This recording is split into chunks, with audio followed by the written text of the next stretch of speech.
طالبانو لخوا درې خبرونه ازبکستان د طالبانو پیلوټان روزي جزئیات هم دلته وګورئ او چینل سبسکرایب کړئ.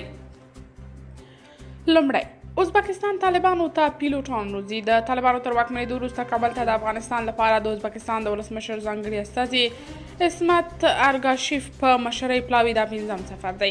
دغه سفرونه د سوداګریزو او سیاسي اړیکو د پراختیا ترڅنګ ځینې پټ جزئیات هم لري. زاویه نیوز بهرنیو چارو وزارت کې له یوې سرچینې معلومات ترلاسه کړي چې د ازبکستان او طالبانو ترمنځ د پیلوټانو د روزلو بحثونه هم په نهایي کېدو دي.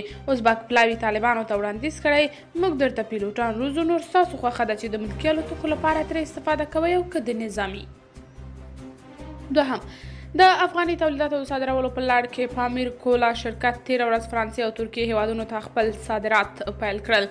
د مسؤلینو په وینا په دې صادراتو کې د بېلابېلو میوو، اوبه، نوشابې او نور هغه تولیدات شامل دي چې په لوړ او معیاري کیفیت له پامیر کولا شرکتونو څخه تولیدیږي. د افغانستان د سرپرست حکومت ویاند وایي چې په دې سره به د هیواد تولیدات لا پیاوړي شي. دریم، د امریکایي ډالر پر وړاندې د افغانیو د ارزښت لوړېدل په وروستۍ یوې اونۍ کې د هیواد په بازارونو کې د ډالر بیه له 3 تر 4 افغانیو کمه شوې ده.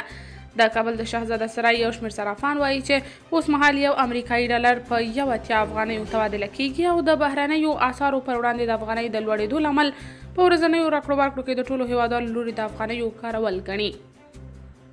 صراف فیض رحمان ناصري د طلوع نیوز خبریال ته ویلي هره اونۍ د مرکزي بانک لخوا د ډالرو لیلام دی چې په اونۍ کې 2 ځلې ډالر په بازارونو کې لیلام وي. د خصوصي بانکونو پلور هم جریان لري. بل پلو د شهزاده سرای د صرافانو ټولنه وایي چې د نورو اسعارو پر وړاندې د افغانۍ د ارزښت د ثابت ساتلو لپاره اړتیا ده چې د هیواد په بازارونو کې ډالر په دوامداره توګه لیلام شي او له هیواده بهر ته هم د ډالرو د قاچاق مخه ونیول شي.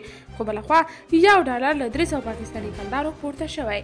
قدرمنو کتونکو، تاسو د موضوعاتو په هکله څه نظر لرئ؟ کمنټ کې شریک، ویډیو لایک او چینل سبسکرایب کړئ.